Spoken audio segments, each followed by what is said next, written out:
இறையடியார் வீரமாமுனிவர் காப்பிய தலைவராகிய வளனாரை பற்றி, அவருடைய சிறப்பான குணங்கள் என்ன என்பதை பற்றி மிக அழகாக சுருக்கமாக சொல்லுகிற ஒரு செய்யுளை இன்று நாம் பார்க்க இருக்கிறோம். அந்த செய்யுளிலே வளனாரின் சிறப்பு என்ன என்பதை மிக அருமையான முறையிலே நமக்கு வீரமாமுனிவர் தருகிறார்.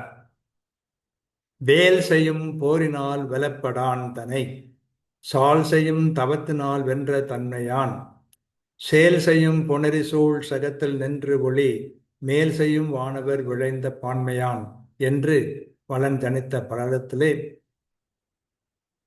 வளனாரை இறையடியார் வீரமாமுனிவர் அறிமுகம் செய்வதை நாம் பார்க்கிறோம். அதன் பொருள் என்ன? சொல்லுக்கு சொல் பொருள் வேண்டுமென்றால் இப்படி அமைகிறது. அதாவது, வளன் வேல் செய்யும் போரினால் எவராலும் வெல்லப்படாதவன், மிகுதியாக செய்யும் தவத்தினால் தன்னையே வென்ற தன்மையுடையவன், மீன்களை கொண்ட கடலால் சூழ்ந்த கடலால் சூழப்பட்ட மண்ணுலகில் தான் இருப்பினும் மேலே ஒளிய பொழியும் வானவரும் விரும்பத்தக்க தன்மை உடையவன், பண்புள்ளவன் என்று வர்ணிக்கிறார். சுருக்கமாக சொல்வதென்றால், வளனாரின் பண்புகள் யாவை?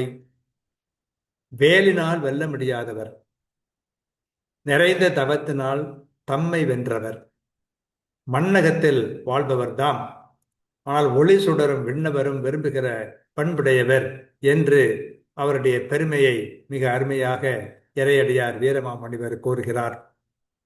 வேல் செய்யும் போரினால் வெலப்படான் தனை, சால் செய்யும் தவத்தினால் வென்ற தன்மையான், சேல் செய்யும் புணரி சூழ் சகத்தில் நின்று ஒளி, மேல் செய்யும் வானவர் விளைந்த பான்மையான் என்று அதனை விளக்குகின்றார். புனித வளனார் வீரமிக்கவர் என்று சொல்லுகிறார், தவத்திலே சிறந்தவர் என்று சொல்லுகிறார், குறையற்றவர். ஆகவே விண்ணவரும் கூட அவரை விரும்புகின்றார்கள்.